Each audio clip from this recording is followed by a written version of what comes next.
ট্রেনিংয়ের দরকার তখন তাদেরকে। আমরা আমাদের পলিটিক্যাল কালচার নিয়ে আলোচনা করি, আমরা মব কালচার দেখলাম, আমরা বিশ্ববিদ্যালয়গুলোতে ছাত্র সংগঠনগুলোর মধ্যে সংঘর্ষের ঘটনা দেখছি। রাজশাহী বিশ্ববিদ্যালয়ে কী ঘটলো সেটা দেখলাম, 15ই আগস্টে রাজশাহী থেকে যেটা ঘটলো সেটা দেখলাম। মানে এগুলোকে আপনি কীভাবে ব্যাখ্যা করবেন, এই পরিস্থিতিটাকে যদি অভ্যুত্থানোত্তর পরিস্থিতিতে বিবেচনা করতে চাই? জিলুর ভাই, আমি এমন একটা বাংলাদেশের স্বপ্ন দেখি যেই বাংলাদেশে ক্ষমতা ছাড়ার পরে যে ক্ষমতা ছাড়ছে তাকে বা তার কর্মীদেরকে জেলে যেতে হয় না, এবং এইটা অ্যাপ্লিকেবল সবার উপরে। এখন আপনার মনে হইতে পারে অন্যায় করলে তো জেলে যেতে হবে। এখানে একটা ব্যাপার আছে, মানে একটা হচ্ছে যে রেগুলার অন্যায়, একটা হচ্ছে রেগুলার অন্যায়। ওই দল করার কারণে যেন জেলে যেতে না হয়। মানে জিলুর ভাই, লেটস বি ক্লিয়ার, যে criminal offence is a criminal offence, সেটা আমি করি, আপনি করেন, আর কোনো প্রাইম মিনিস্টার করুন। কিন্তু কথা হচ্ছে শুধুমাত্র রাজনৈতিক বিশ্বাসের জন্য যদি আপনি প্রসিকিউট করা শুরু করেন তাইলে তো দেশের সিটিজেন থাকবে না, নাগরিক থাকবে না।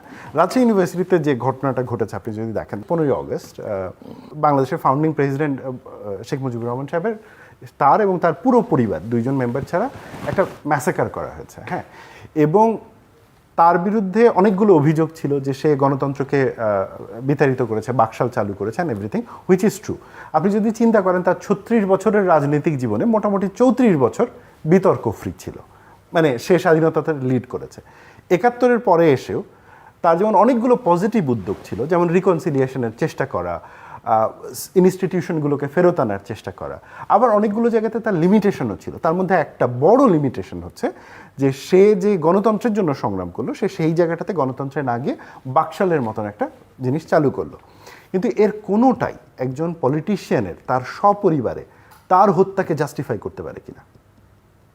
যদি এখন আপনি দেখেন ঢাকা শহরে এই মুহূর্তে একদল লোক এটাকে জাস্টিফাই করার জন্য উঠে পড়ে লেগেছে। জিয়াউর রহমানের কথা ধরেন, তিনি মুক্তিযুদ্ধের ঘোষণা দিয়েছেন, তিনি একজন মুক্তিযোদ্ধা, তিনি ওয়ান অফ দ্য মানে প্রেসিডেন্ট বাংলাদেশের যে ইনস্টিটিউশনগুলোতে কাজ করেছে, তাকেও মেরে ফেলা হয়েছে। আপনি আরেক দল পাবেন যে তার এই মেরে ফেলাটা জাস্টিফাই করে। তো আজকে বঙ্গবন্ধুর মৃত্যু দিবসে ধরেন হচ্ছে রাজশাহী বিশ্ববিদ্যালয়ের মানে একটা গরু জবাই করে সেলিব্রেট করা হচ্ছে, এটা কোন ধরনের রাজনৈতিক মানে দৈন্যতা? ধরেন ফর এক্সাম্পল একটা বলি, ধরেন মতিউর রহমান সাহেব, মতিউর রহমান নিজামী বা জামাতের যে নেতারা হচ্ছে যুদ্ধাপরাধের অপরাধে অভিযুক্ত হয়ে ফাঁসিতে দণ্ডিত হয়েছেন এবং মারা গেছেন, আপনি কি তাদের মৃত্যু সেলিব্রেট করবেন? তার মৃত্যু তো সেলিব্রেট করা যাবে না, বিকজ তিনি জীবিত অবস্থায় তার যেটুকু অন্যায় করেছিল রাষ্ট্র তার শাস্তি দিয়েছে, এবং মৃত্যুর পরে he has nothing to do with livings. এইটা মানে আমি দেখলাম যে খুব প্রভাবশালী একজন সাংবাদিক তিনি পোস্ট করেছেন যে আচ্ছা, বঙ্গবন্ধুর মৃত্যুর পরে তো বিভিন্ন জায়গায় মিষ্টি বিতরণ হয়েছে, মিষ্টির দোকান খালি হয়ে গেছে। দেখেন, এইটা তো অন্যদের ক্ষেত্রেও প্রযোজ্য। আমি মানে যেমন একজনের কথা আমি মনে করতে পারি যে রাজাকারের অভিযোগে অভিযুক্ত একজনের ফাঁসির পরেও সেম জিনিস হয়েছে। এখন 1 লক্ষ লোক যদি মিষ্টি কিনে, আমি কি এটা দিয়ে জাস্টিফাই করব যে এটা সবাই চিন্তা করছে কিনা? মানে মিষ্টি কেনা কি কোনো এক্সাম্পল যে এটা একটা প্যারামিটার যে ওর মৃত্যুতে মিষ্টি খেলো আর ওর মৃত্যুতে মিষ্টি খেলো না? তার মানে হচ্ছে যে বিকজ আমাদের এখানে তো এগুলো পলিটিক্যালি ডিসাইড হয়। আমি জিলুর ভাই সামারাইজ করবো খুব ছোট্ট একটা পয়েন্ট দিয়ে, যদি আমরা একটা সুস্থ বাংলাদেশ চাই তাহলে প্রসিডিউরের কথা বলি, রুলসের কথা বলি, ডেমোক্রেসির কথা বলি, তাহলে এখানে পলিটিশিয়ানের জীবনের নিরাপত্তা থাকতে হবে, এবং যে কোনো ব্যক্তির, যে কোনো নাগরিকের তারও জীবনের নিরাপত্তা থাকতে হবে। এর বাইরে কোনো আলাপ হতে পারে না। 15ই আগস্ট নিয়ে যখন কথা বললেন, তো আমার রাষ্ট্রদূত জীবনের প্রথম যে অস্বস্তিকর অভিজ্ঞতা সেটা আমার সিঙ্গাপুরে হয়। সাধারণত আমরা পরিচয়পত্র পেশের পরে রাষ্ট্রপতির সাথে 15 মিনিট থেকে আধা ঘন্টার একটা সেশন থাকে। সেটা অধিকাংশ সময় দেখা যায় যে 1-to-1 হয়, একটা সময় পরে হয়তো দেখা গেলো যে কনসার্ন সেকশনের ডিরেক্টর জেনারেল যোগ দেন। তো সিঙ্গাপুরের প্রেসিডেন্ট আমার সাথে কথা শুরু করলেন এইভাবে যে তোমরা কেমন মানুষ, ইউ কিল্ড ইউর ফাদার। কোন year? 2007। You killed your father. তো আমি প্রথমে একটু হয়ে গেলাম যে ভদ্রলোক কি বলতে চাচ্ছে, মানে উনি যে বঙ্গবন্ধুকে মিন করলেন এটা আমি ঠিক বুঝতে পারিনি। তারপর আমাকে বললেন যে তোমরা তোমাদের ওয়ার হিরোকে মেরে ফেলছো।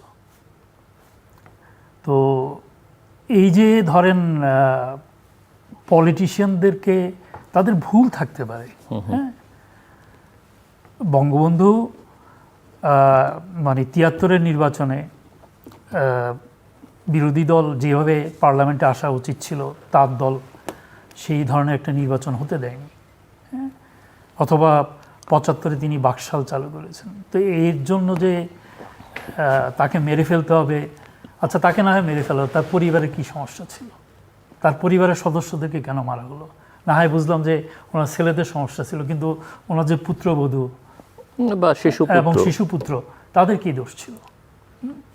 তো এটা একটা ব্যাপার। এটা মানে মানে শুধু যে মানে বাংলাদেশের ভিতর না, বাংলাদেশের বাইরেও আমাদের অবস্থানকে খুব দুর্বল করেছে। সেটা হলো যে অ্যাজ এ রাষ্ট্র এবং অ্যাজ এ নেশন হিসেবে আমাদের যে প্রাইডের যে যে জায়গাগুলি ছিল সেগুলিকে সাংঘাতিক রকম ক্ষুণ্ণ করেছে।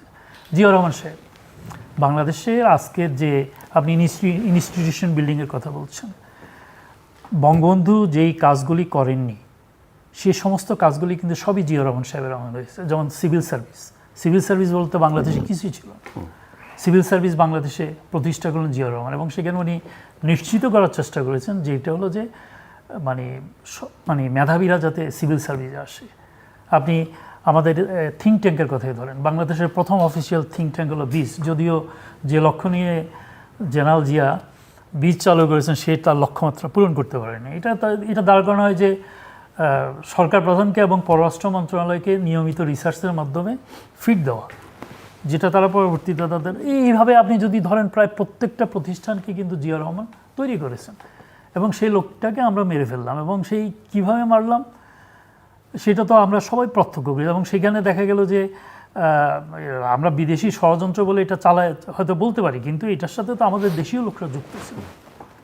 এইভাবে তারপর আরেকটা হলো যে রাজনীতিবিদদের প্রতি আমাদের যে শ্রদ্ধা, হ্যাঁ, সেই শ্রদ্ধার জায়গাটাও কিন্তু নষ্ট হয়ে যাচ্ছে।